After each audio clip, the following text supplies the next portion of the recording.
Britain's railways have always been built on technology, and since Victorian times, locomotive design has come a long way. Some engines stand out from the rest, ancient or modern, large or small. They are the great trains, classic designs which define an era and capture the imagination.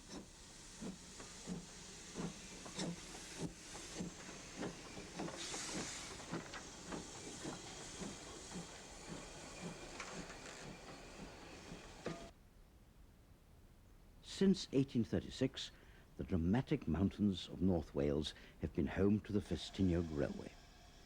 At first, horses and gravity served the line.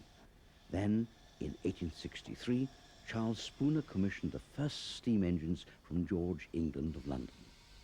The Festiniog Railway became the first public narrow-gauge railway in the world and prospered for over a century.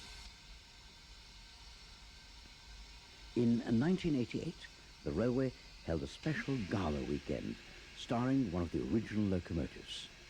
This is Prince, one of the world's oldest steam locomotives still in service, resplendent in her red company livery.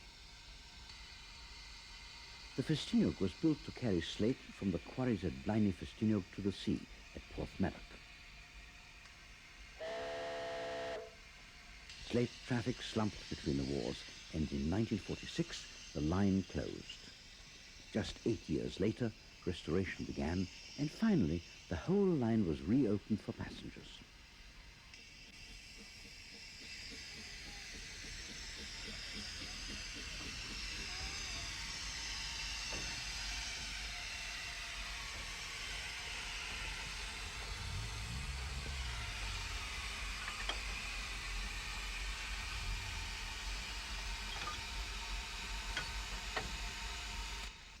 Prince is a 2-foot gauge, 4-wheeled, 4-coupled saddle tank with a separate coal tender built at the cost of £800.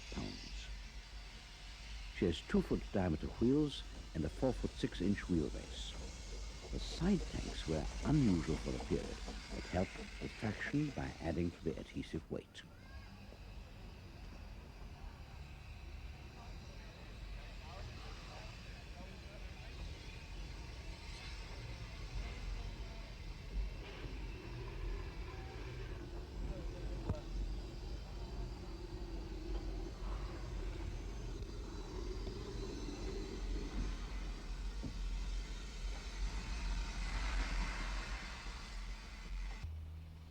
In service, Prince hauled 50-ton trains up the line at an average speed of 10 or 11 miles per hour.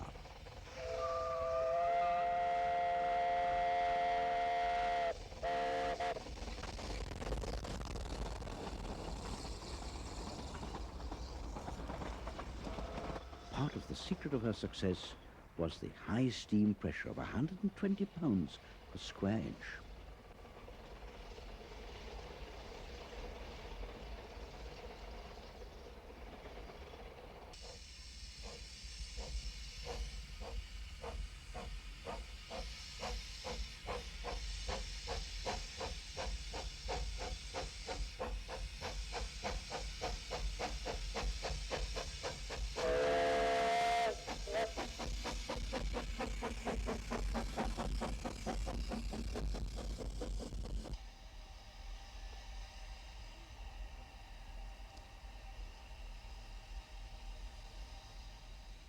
(1990) and another gala celebration. At Minford Yard, Prince prepares for the day's duties. In the early years of the railway, the empty wagons were pulled up by horses and the loaded trains rolled down on their own by gravity. Today, one of these historic gravity workings is recreated on the section between Minford and Gwyndy. But first, Prince must pull the wagons up the line.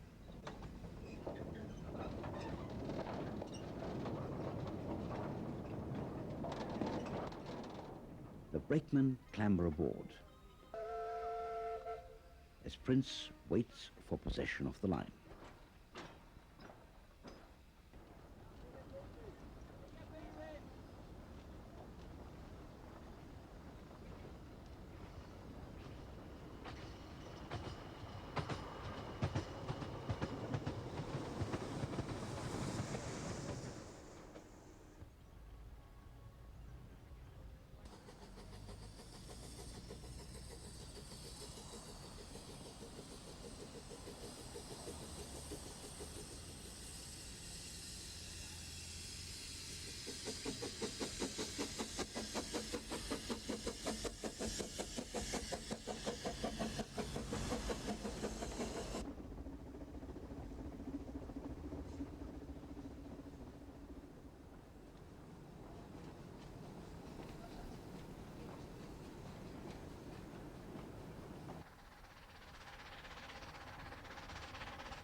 Wagons are uncoupled to descend Gwyndy Bank alone.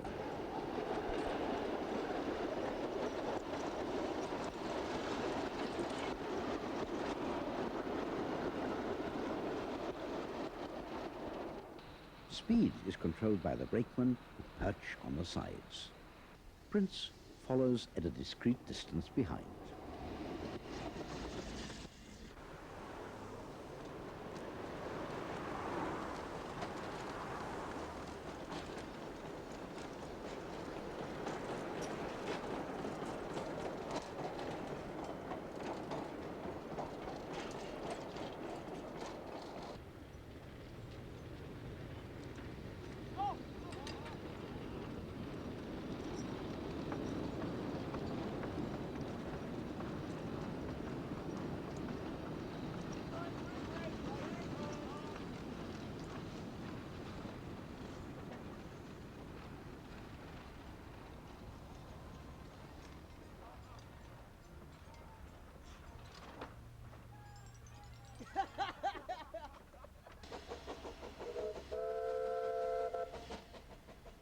Having finished with the wagons, Prince is assigned to a shuttle working with Mary Ann, one of the first diesel locomotives built by Motor Rail in 1917.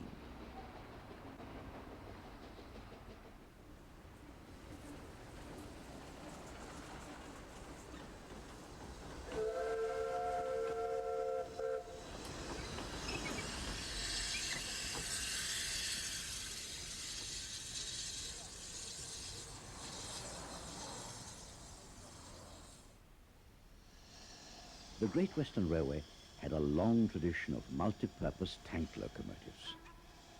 Many variations of saddle tanks and pannier tanks were produced at Wolverhampton and Swindon round the turn of the century. Eventually, there were well over 1,000 examples in service. The first of the 5700 class emerged from the North British and the Swindon Works in 1929. Produced under the direction of the Chief Mechanical Engineer, Mr. Charles Collett. The 5700 class was an immediate success. Here, on the Keighley and Worth Valley Railway, is number 7752, built for the Great Western in 1930 by North British. This became the standard Great Western pannier tank, a tremendously versatile engine, and Britain's most numerous steam locomotive. By 1950, no less than 863 had been built.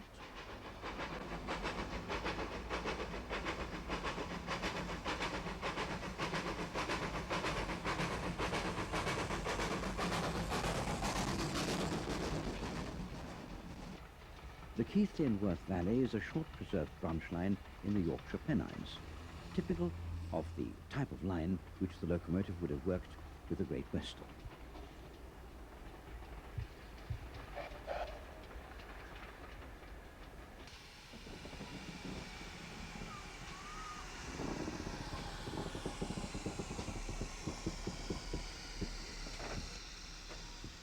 By the early 1990s, number 7752 had returned to Great Western Territory and was working out of Buckfastleigh on the South Devon Railway.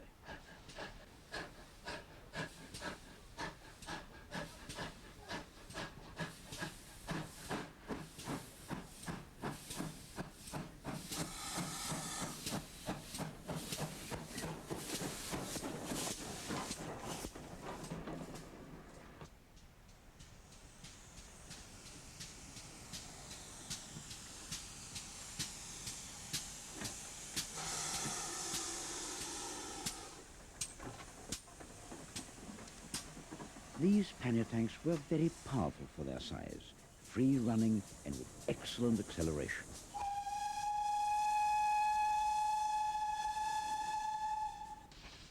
They are ideal for these short lines, and many preserved examples are still in regular service all over the country.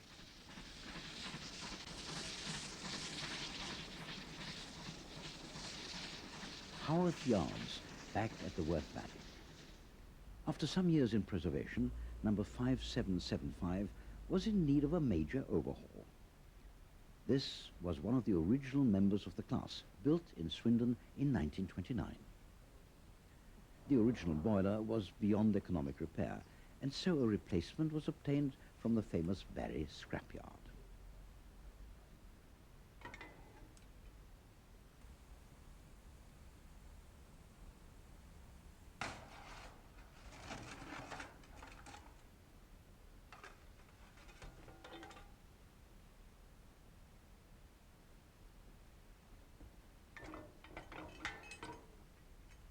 $5775 was sold to the London Underground and acquired by the Worth Valley in the late 1960s. Merlin, a Hudswell Clark diesel shunter, pulled the frames out into the yard so that they could be married to the new boiler. The frames had also been overhauled. This operation provided an unusual view of the motion.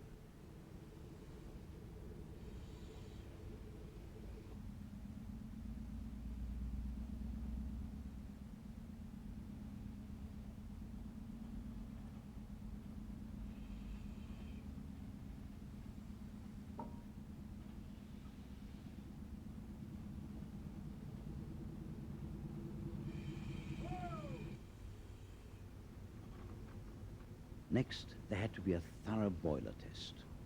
Cornhill Insurance Inspector Ian Stocks explains the process. We'll take the boiler up very gently to its normal working pressure, perhaps just test the safety valve for a few seconds and then let it quietly cool off again before it's returned to its frames, and then we will obviously do another steaming test then.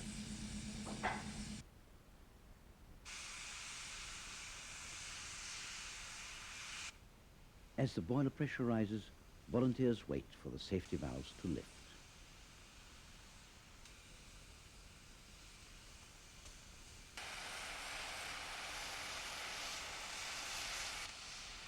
Test over, the result is announced. Ian Stocks, Cornhill Boilerman's passed it A-OK. We've just got a bit of sorting out to do, and then boiler's going back in frame as soon as we can. Won't be long till it's running again. Right, break me.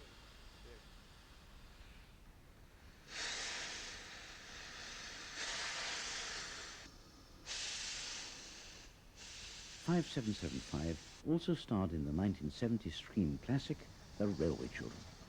20 years later, the Pannier tank was restored to her unique film livery as the Worth Valley staged a dramatic reenactment.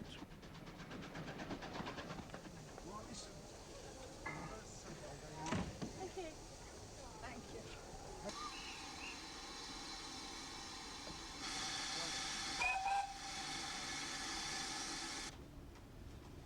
No speech from here, have we?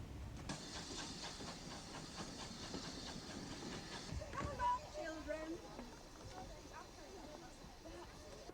Well, look, you have to excuse me, old man, because I'm very busy, because you see, Station Master's gone to Leeds to have his hair cut, and Perks must be about it. Perks? Who's Perks? Me, sir, I'm Perks.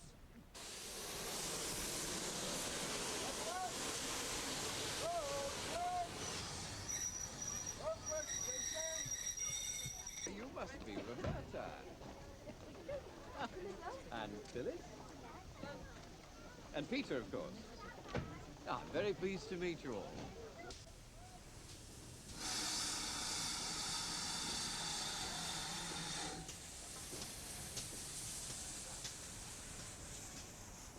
Hi, Daddy! A few months later, after further repairs, the Pannier tank is tested under load up the line.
When British Rail abandoned steam, some of the Pannier tanks were sold to the London Transport Executive for use on permanent way and engineering trains.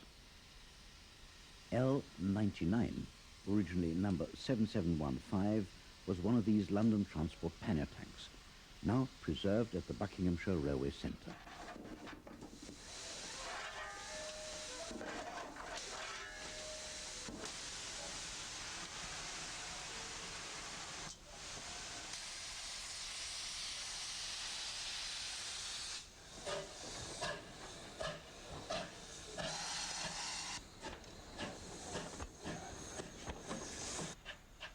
L99 was built for the Great Western in 1930 by Kerr Stewart and Company of Stoke-on-Trent. One of a batch of 25, she cost £3,160, and for most of her life she worked on China clay and other freight traffic in Cornwall.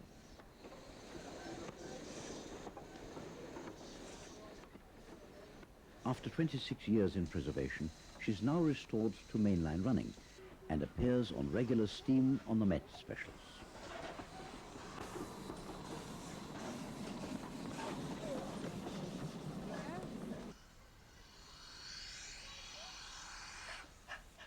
The Great Western Society operates number 3738 from its preserved railway centre at Didcot. 3738 was a later model, built in 1937.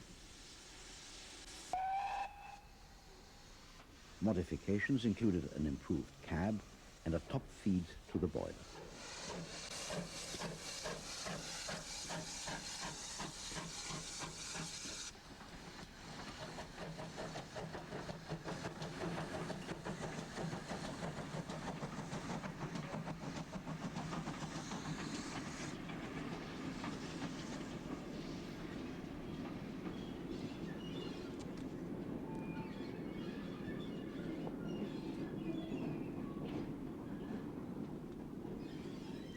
When Sir William Pannier came to the London, Midland and Scottish Railway in 1934, one of his first jobs was to produce a new 10-wheel tender locomotive.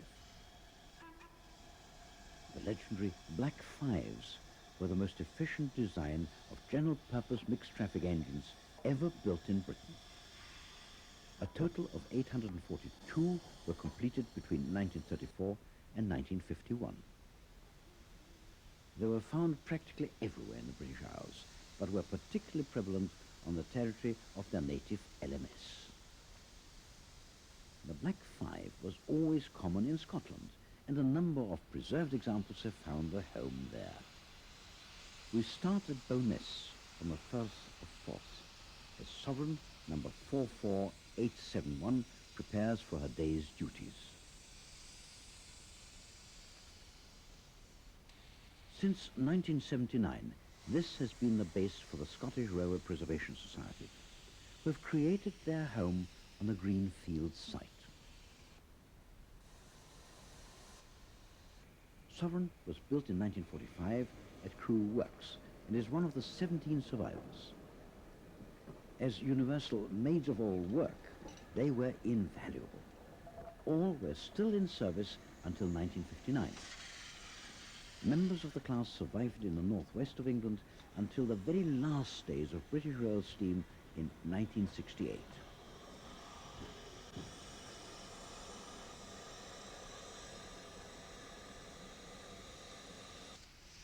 It's a cold morning and the points are stiff as Sovereign departs for Burke Hill.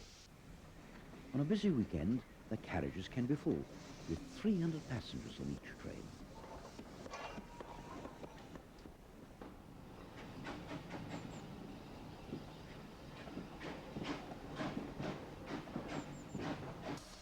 Burke Hill Station is only a few years old.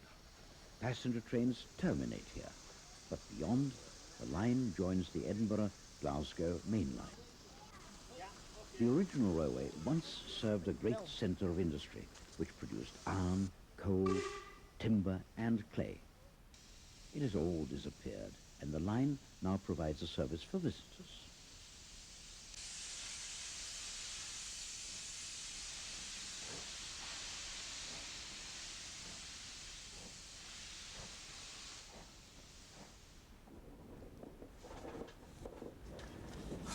modified Black 5 design was later adopted by British Rail as one of its 12 standard types. Another 172 of these British Rail 5MTs were built, but they were never as popular with the enginemen as the original Black 5.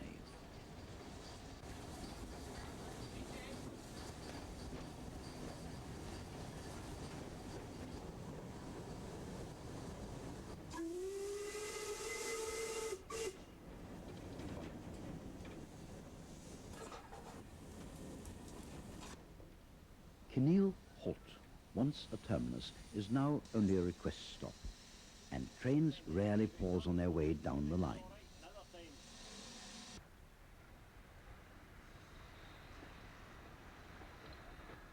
The dock near here was once a busy harbour with hoists to tip coal directly from the railway wagons into the holds of waiting ships.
Sovereign is also kept busy with mainline operations. On a misty November day in 1993, the first steam for over 10 years ran between Stirling and Inverness, thanks to a special excursion organised by ScotRail and the Scottish Railway Preservation Society.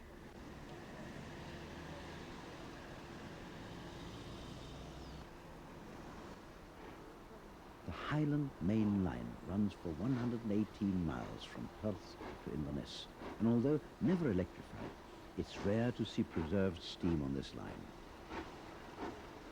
Sovereign was the ideal choice of locomotive, as the Black Fives were once familiar sights on the Highland Line.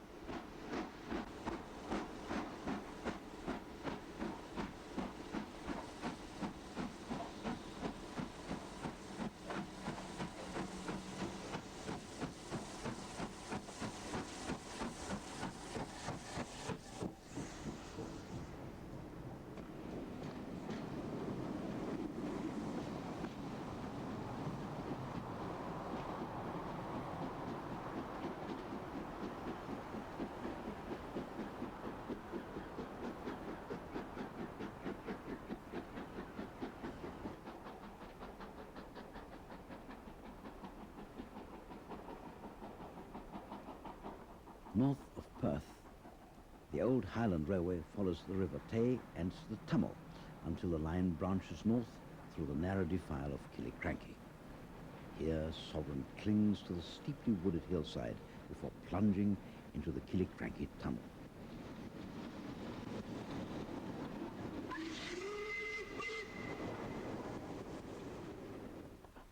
Between Blair Athol and Dalwhinnie, the line is double track and steepens to 1 in 70 on the 16-mile-long climb.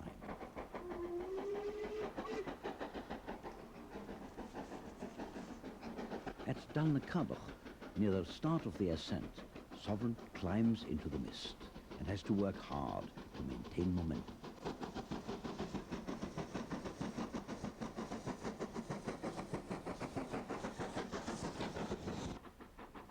The summit of Drummochta is still a demanding task, and at 1,484 feet, it is the highest summit in the country.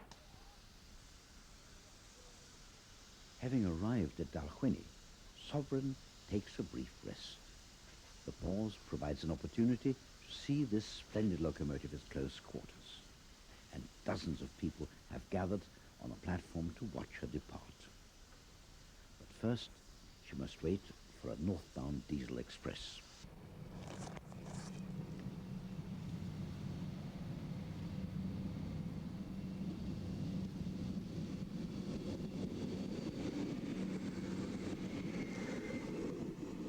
Since preservation, Sovereign has also worked the West Highland Line, as well as travelling south to take part in the anniversary run of the famous 15 Guinness Special.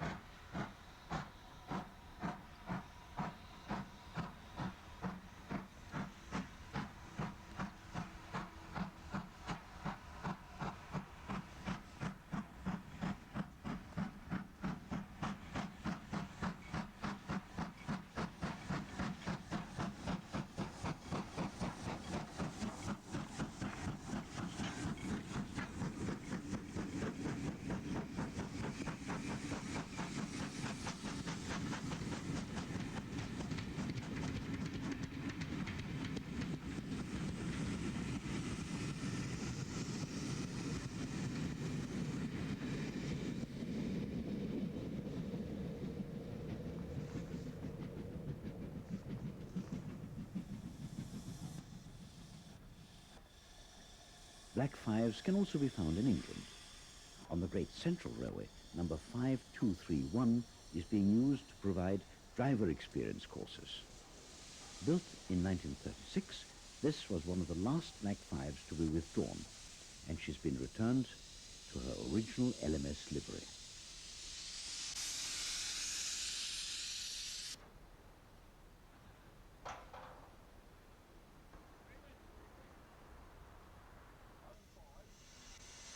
K4 or one of these?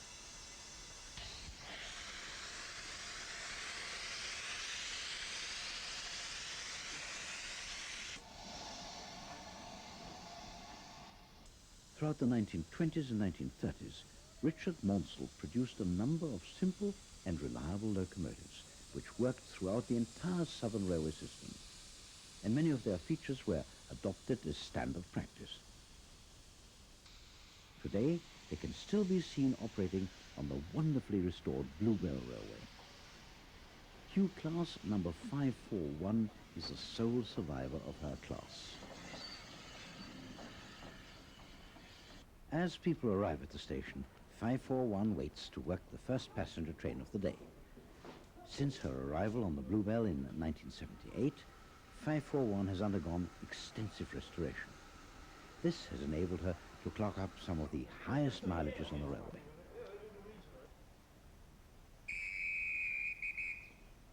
The Q-Class is an 060 tender locomotive intended for goods and light passenger duties, and was the last of Richard Maunsell's locomotive designs. Introduced in 1938, 20 were built. The last member of the class was withdrawn in 1965.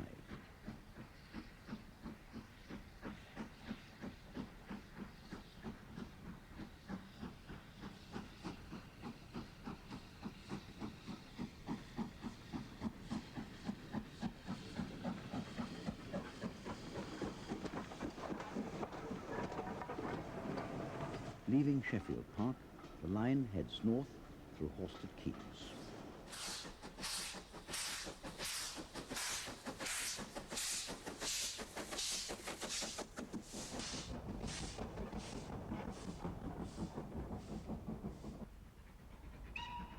In common with most goods engines, Q-Class locomotives settled down to quiet but useful lives away from the public eye. Number 541 was based at Guildford, Horsham and Bournemouth. Withdrawn in 1964, she found her way to Woodham Scrapyard at Barry. She was rescued in 1973 and returned to steam 10 years later.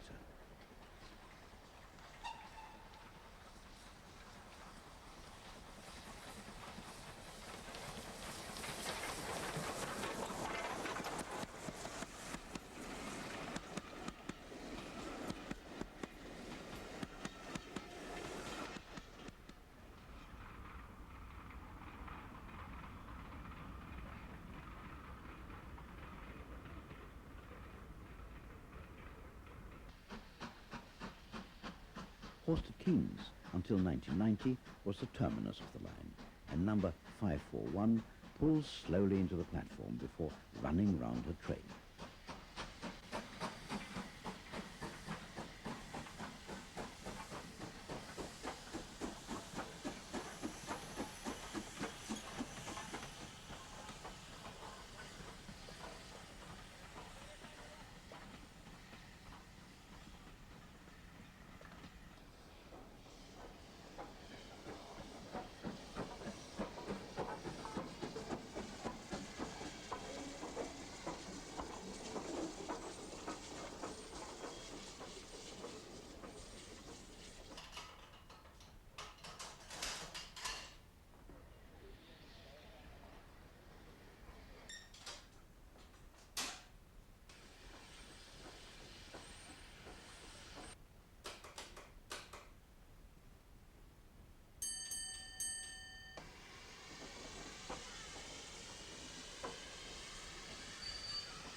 Back at Sheffield Park, U-Class number 1618 is fired up in preparation for her day's duties.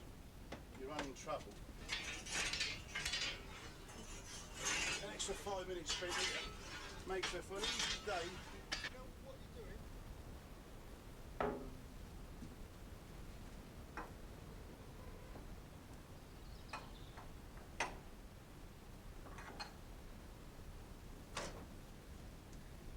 But we put one on here for ease of disposal.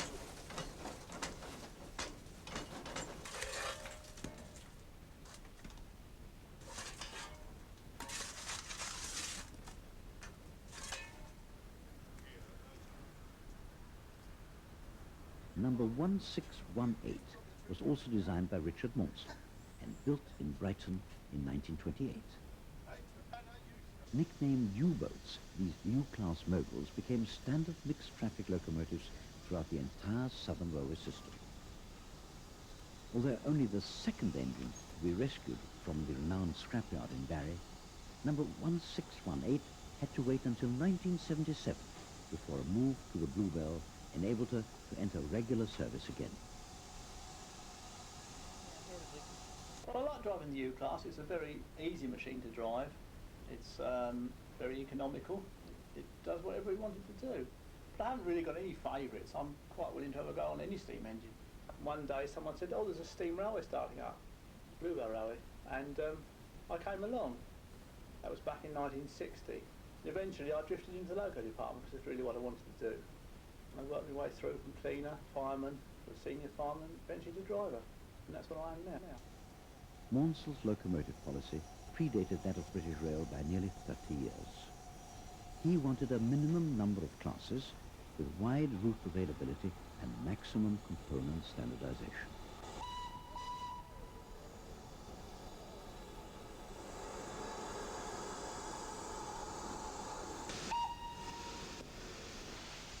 The U-class were derived from the earlier 264 River-class tank engines, which were rebuilt following a number of derailments, culminating in a particularly serious one at Sevenoaks in August 1927.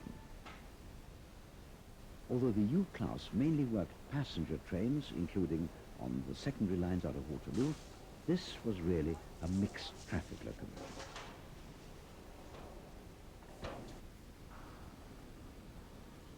Fired, fueled and watered, number 1618 is now almost ready to depart. But first, there's a train to make up.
Pulling out of Sheffield Park, 1618 runs straight onto Freshfield Bank and a long climb up to Horsted Keynes.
Just north of Freshfield Halt, the U-Class slows to greet the permanent way gang.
Arrival at Horsted Keynes.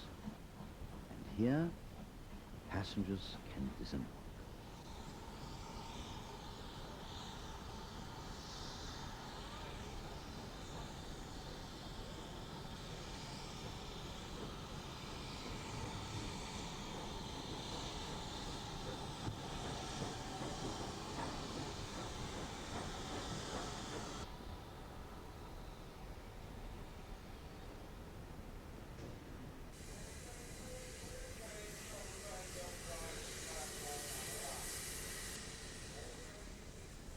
The famous Iwart moguls are mixed traffic 260s, introduced by the LMS in 1946.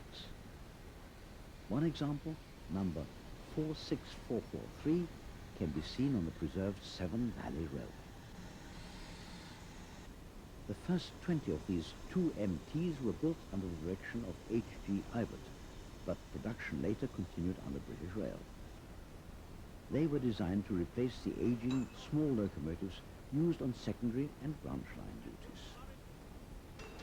Despite the nickname Mickey Mouse, they were incredibly reliable and formed the basis for two of British Rail's standard designs which followed. They were popular with footplate crews, and despite having wheels only 5 foot in diameter, they were easily capable of speeds of up to 70 miles an hour.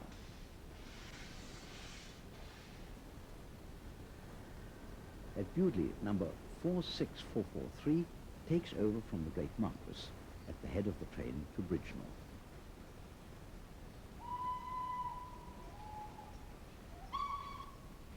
Number 46443 was one of 128 locomotives of the 2MT class.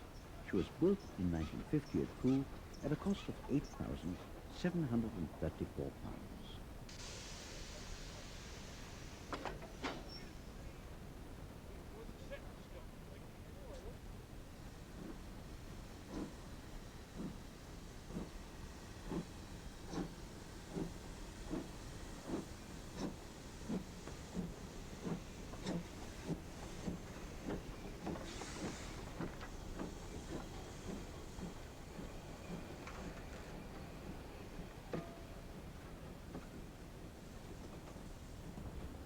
After 11 years at Derby on local passenger trains and as station pilot, the engine was transferred to Saltley for more pilot, shunting and prep work. She was overhauled following a collision with a Type 2 diesel. In 1966, she was transferred to Newton Heath, Manchester, the last haunt of the small Ivet moguls. Withdrawn in March 1967, she was bought by Mr. Richard Wilcox and became the Severn Valley Railway's second steam locomotive, taking an active part in the reopening of the line in 1970.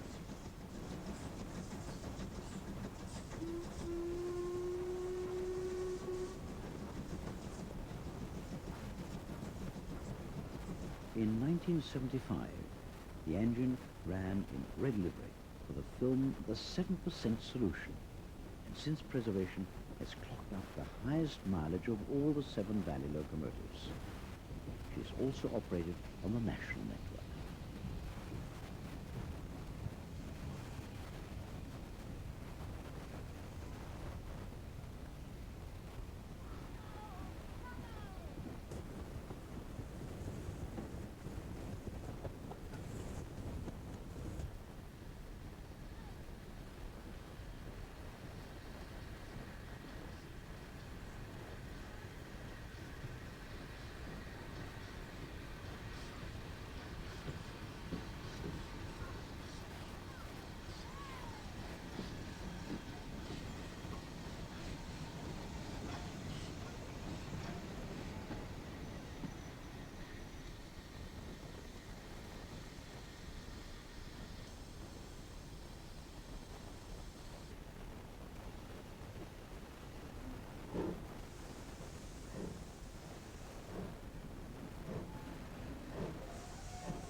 Steam was finally supplanted by diesel, but with the passage of time, some of these diesels are also celebrated classics, including the most successful of all British rail designs, the Class 37. Originally, this was the English Electric Type 3 diesel, which was derived from British Rail's pilot diesel scheme and first appeared in 1960. From the outset, it was an immediate success, extremely reliable and able to handle almost any type of train. Class 37s, with their distinctive noses and earthy growl, are still to be found all over the British Isles. Here, in the Peak District, they operate out of Buxton and mainly haul limestone from the massive quarries which surround the town.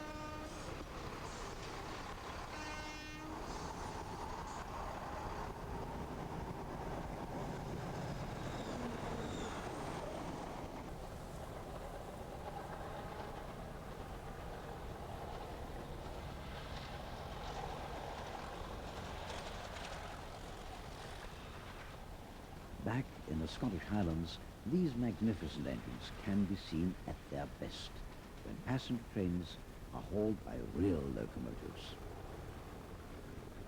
Inverness is at the start of the Kyle line, which crosses the wild northern highlands on the way to the Isle of Skye. The cab of the Class 37 is similar to that of most of the early English electric diesels. At the driver's left hand are both brake controls, while the power controls are on his right. At foot level, underneath the seat, is the dead man's straddle. This must be depressed regularly whenever the engine is moving. This wild landscape has never been an easy place to run locomotives, and in winter, the slow speed power of the Class 37 is always appreciated.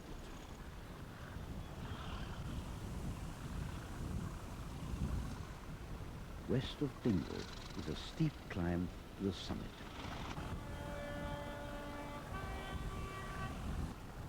The country becomes even more barren, but the views are always spectacular.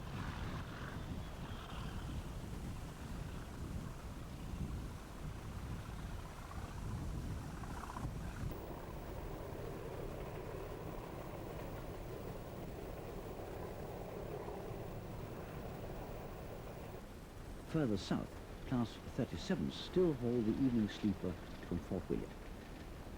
This passes through some of Britain's most dramatic scenery, with mountains looming many thousands of feet above the line. The threat to withdraw this service generated massive protests throughout Scotland, and the authorities were forced to back it down.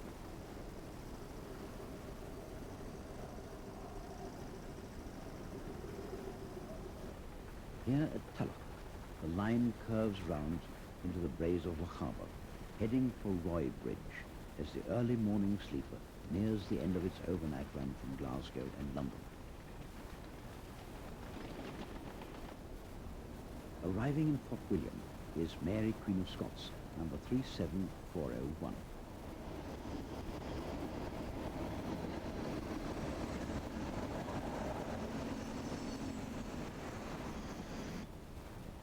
With duties over, she runs around the train before returning to the depot. Built in 1965, Mary Queen of Scots has since been heavily refurbished. The original steam boiler has been replaced with more modern train heating equipment, and her main generator has been replaced by an alternator. Loch Long also dates from 1965. This is one of the Class 37s allocated to the Fort William depot. Today, she's been called upon to haul one of the summer excursion trains to Mallaig after dry weather and fire risk imposed a ban on the normal steam service.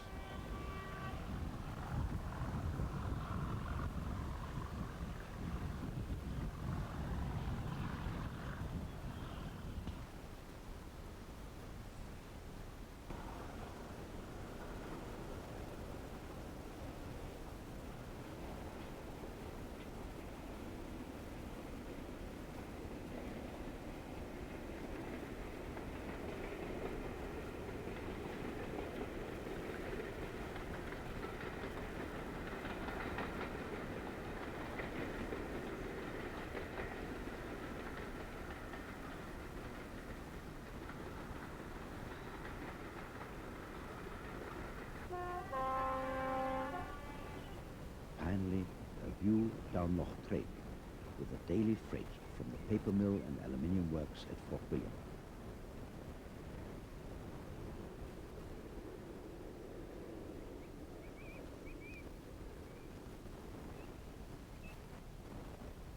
The Eurostar only appeared in 1994, yet this sleek international train is already a modern classic.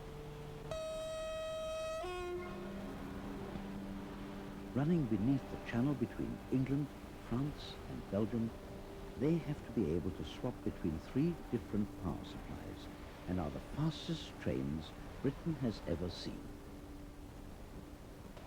The Class 373 is based at depots in England, France and Belgium, making it a truly international locomotive. GEC Alstom delivered the UK3 set early in 1994, and it was soon making test runs into Waterloo. The Eurostar sets, formerly known as Transmanche Supertrains, are based on the French TGV design. The Belgian set, UK1, appears at North Pole, the new international maintenance and servicing depot to which all the British units have been allocated. All the Eurostar sets are articulated with an extra motor bogie on the coach next to the power car. The push-pull Eurostar sets were never designed for towing. On delivery, the nose section has to be removed and a special match truck coupled before the set PS1 can be pulled away from the tunnel portal at Sheridan.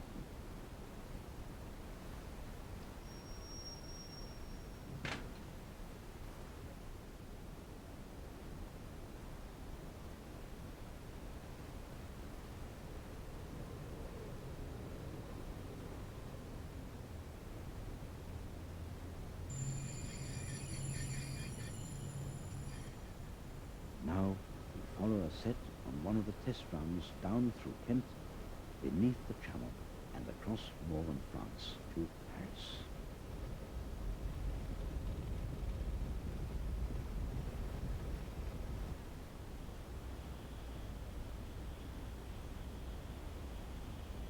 Eurostar is capable of 187 miles per hour and operates on 3 power supply systems. 750 volt DC third rail, 25,000 volt AC overhead and 3,000 volt DC overhead.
Finally, the SNCF set arrives at Gare du Nord. London to Paris in just 3 hours.